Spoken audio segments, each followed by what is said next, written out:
I mean, they actually getting schizophrenic about it, you know. Now the Negroes that they hire, they don't see it. They get the idea, you know. Everybody they know, yeah, I can see. Especially if the stuff here, pop, pop, pop, pop, you know. And after 20-something years or 30 years of that stuff, they get a smell for what it is. Okay, let me speed up and stop telling war stories, as they call them. Invasion preparation. We're describing what the war is. It's a psycho-guerrilla invasion. That's the type of warfare that we're fighting. Other people are fighting physical warfare. Iran is fighting a psycho-spiritual, with physical connotations warfare. That's the war they're in, and they're not doing too bad. Yemen is fighting a open warfare, strategic warfare, with some guerrilla activities going on. Syria is just a straight out warfare, just destroying the whole thing. But you know, to show you how Allah works, just imagine they brought Libya down. Okay, they destroyed Syria. Okay, so you have, and what they did with Libya, when Gaddafi was there, he was the king of Africa. He helped Chad and everybody with, do little stuff. So when they destroyed Libya, all the Africans now don't have no income, so they loaded up and they cut, just the route is come right through Libya, and they brought back all that old time slavery mentality on the Africans.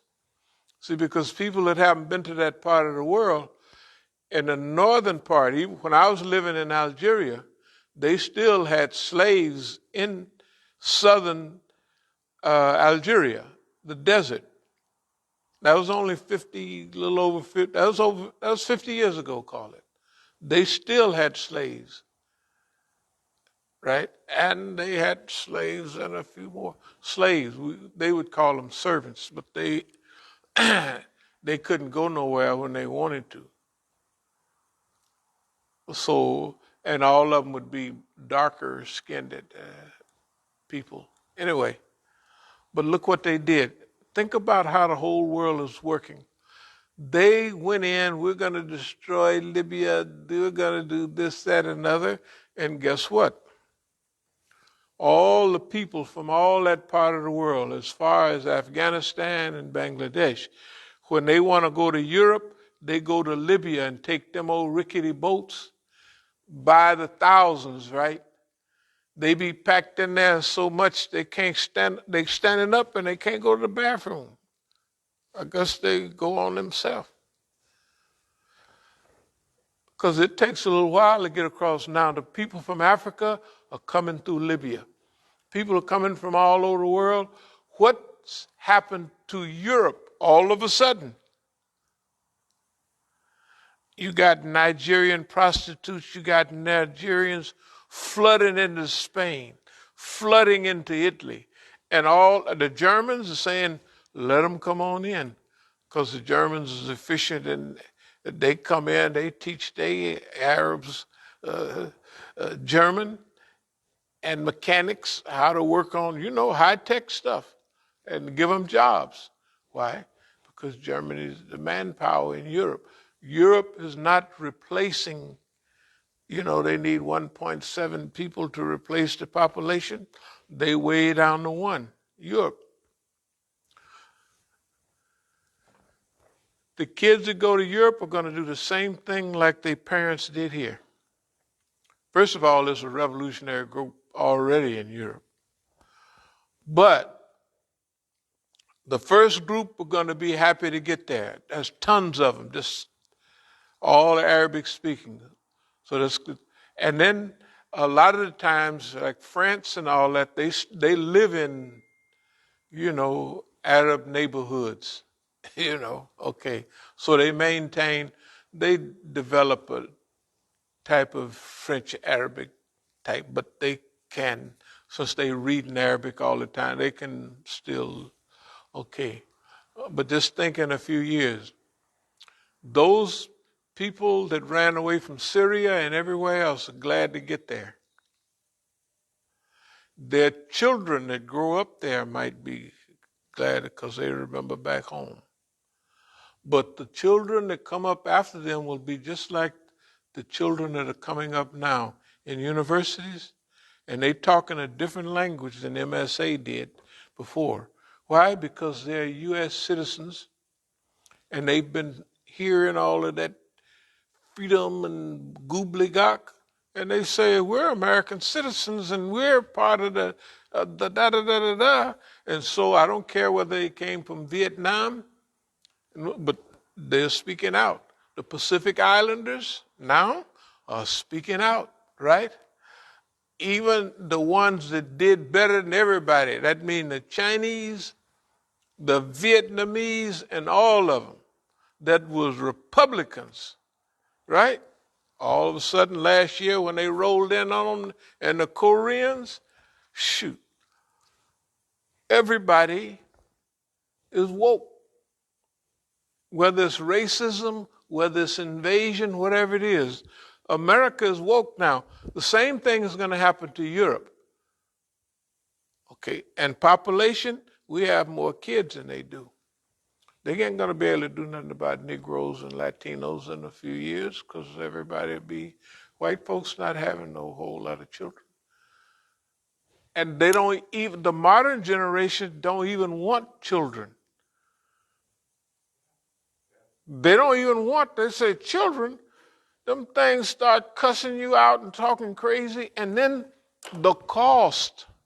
See, children, having all them children, that used to give you power and authority. You took care of them. It didn't take much to feed them, right? Then they got big, and then you get them out there plowing and fixing stuff, right? So the more kids you had, the better.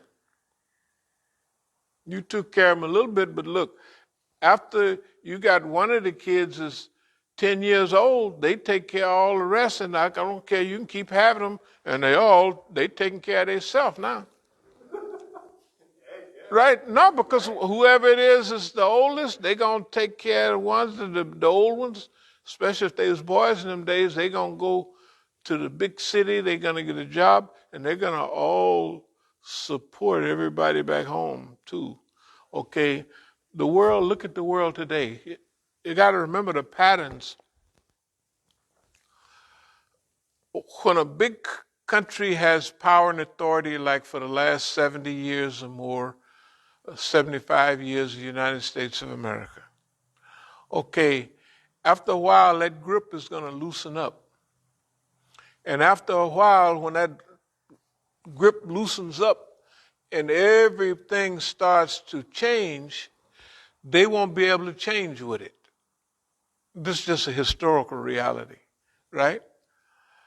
The old saying about Nero fiddle while Rome burns, I'm sure while Rome was burning, he wasn't sitting there fiddling, but what it means is he was handcuffed. He couldn't do nothing. He didn't do nothing. Okay, so whether it's the population of Europe, I'm telling you, all of them are being flooded with Arabic-speaking people, with African-speaking peoples. So you could go all day when I was in Europe and you would never see a dark-skinned person, except from some of the places. If you was in Amsterdam, you'd see some of the people from Indonesia there, something like that, because that's what they colonized. If you was in England, they had a couple of Jamaican neighborhoods and a few Africans, but not you could go still all day without seeing no Negroes. You can't do that now. So just imagine the world, that world, Europe is more like America than it's ever been. It's not just Europeans. And they have more Masjid in Europe than they do over here. Yeah. They got them, and they building them from the ground, had been building them from the ground up. Shoot, London and places like that, they got whole neighborhoods. Anyway, let me get to. So the trends of history, we're here now, we're talking about invasion preparation.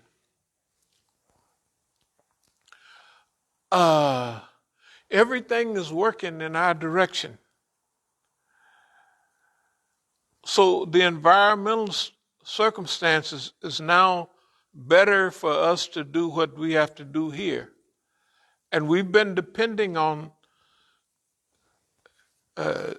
first of all, you have to depend on Allah for a lot of things. And we always been hanging on ayats, waiting on not literal ayats, but signs in the environment.